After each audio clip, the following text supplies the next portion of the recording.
कुंदनपुर के राजा भीष्मिक की बेटी रुक्मिणी जी माता लक्ष्मी का अवतार थीं। उनका जन्म भी श्री कृष्ण की पत्नी बनने के लिए हुए था, लेकिन उनके भाई रुक्मी ने उनका विवाह शिशुपाल से तय कर दिया। रुक्मिणी जी ने भगवान को संदेशा भेजा कि अगर लेने नहीं आए तो ये शरीर नष्ट कर लूंगी। उधर शिशुपाल अपनी सेना के साथ विवाह के लिए प्रस्थान कर चुका था। रुक्मिणी जी मां गौरी के पूजन के लिए राज्य के बाहर स्थित मंदिर पहुंची, जहां सुरक्षा का भारी इंतजाम था, लेकिन उसे भेद कर श्री कृष्ण वहां पहुंच गए। रुक्मिणी जी ने माता के पूजन के बाद उनका आशीर्वाद हासिल करके प्रभु के गले में वरमाला डाल दी। प्रभु रुक्मिणी जी को रथ में बैठाकर स्वयं श्री कृष्ण रथ को चलाने लगे कि घोड़े हवा से बात करने लगे। रुक्मिणी जी की सुरक्षा में लगी टुकड़ी में से एक सैनिक बोला, रथ की ध्वजा पर गरुड़ जी बैठे हैं, रथ तो गरुड़ जी की तरह उड़ता होगा। पता नहीं कहाँ से आया था।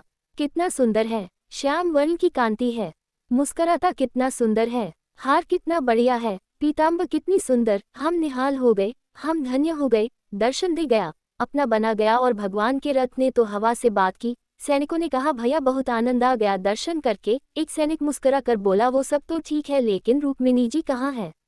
बोले, रुक्मिणी जी भीतर मंदिर में बैठी है, पूजा कर रही हैं।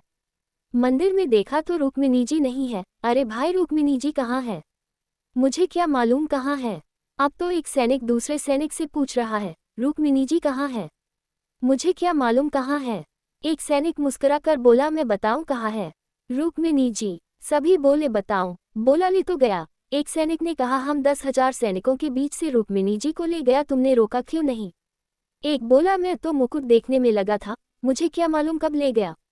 अब एक दूसरे को आपस में बोल रहे हैं, तुमने क्यों नहीं रोका, तुमने क्यों नहीं रोका। कोई कहता है मैं पीताम्बर देखने में लगा था, तो कोई कहता है मैं तो मुखारविंद देखने में लगा था। एक ने कहा, मुझे मालूम तो था ले जा रहा है। सबने कहा कि बताया क्यों नहीं। उसने कहा, मैंने देखा उन दोनों की जोड़ी ठीक जमी है, पहले ले जाने दो, बाद में ही बताऊंगा। भगवान ने सबको भ्रमित कर दिया। रुक्मिणी जी के बड़े भाई रुक्मी आए। रुक्मिणी को वहां नहीं देखकर सैनिकों से पूछा, रुक्मिणी कहाँ गई? सैनिकों ने कहा, महाराज वो सांवला सलोना आया और ले गया। तुम 10,000 सैनिकों के बीच में से कैसे ले गया?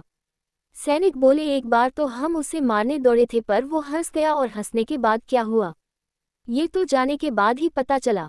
रुक्मिणी ने श्री कृष्ण का पीछा किया। भगवान ने उसको पकड़कर आधी दाढ़ी और आधी मूंछ मूंद दी, रथ के चक्का में बांध दिया। बलराम जी ने आकर छुड़ाया। रुक्मिणी जी ने कहा, प्रभु मेरे भाई को मारना नहीं, आप जो मिले इसकी पत्नी वह मेरी भाभी की प्रेरणा से ही मिले, मैं उसे विधवा नहीं देखना चाहती।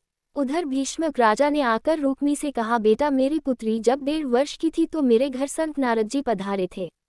नारद जी ने हमसे कहा था कि रुक्मिणी साधारण नारी नहीं है, साक्षात लक्ष्मी है, और लक्ष्मी का विवाह नारायण के अलावा किसी से नहीं होता, इसलिए मन की मलिनता को मिटाओ पुत्र, और ये सुंदर विवाह मुझे अपने हाथों से कन्यादान के रूप में करने दो। भीष्मक के पुत्र ने बात मानी। रुक्मिणी जी को लाए, हुकुम पत्रिका द्वारिका भेजी, बारात लेकर मेरे प्रभु द्वारिकाधीश पधारे। बारात का स्वागत किया गया। कृष्ण के सभी मित्र भी साथ में पधारे। बड़े धूमधाम से विवाह संपन्न हुआ। शांडिल्य मुनि वेद मंत्रोच्चार कर रहे हैं। सबके मन में बड़ा आनंद हुआ। द्वारिका वासियों ने खूब प्रेम से मंगल गीत गाए। विवाह में बड़े बड़े ज्ञानी संत महात्मा पधारे। विवाह में कुंदनपुर वासियों को युगल छवि के दर्शन करके मन में बहुत आनंद हुआ। लक्ष्मी स्वरूपिणी रुक्मिणी जी को बहुत अच्छा लगा। गोविंद रूपी वर प्राप्त करके वो गदगद हो गईं।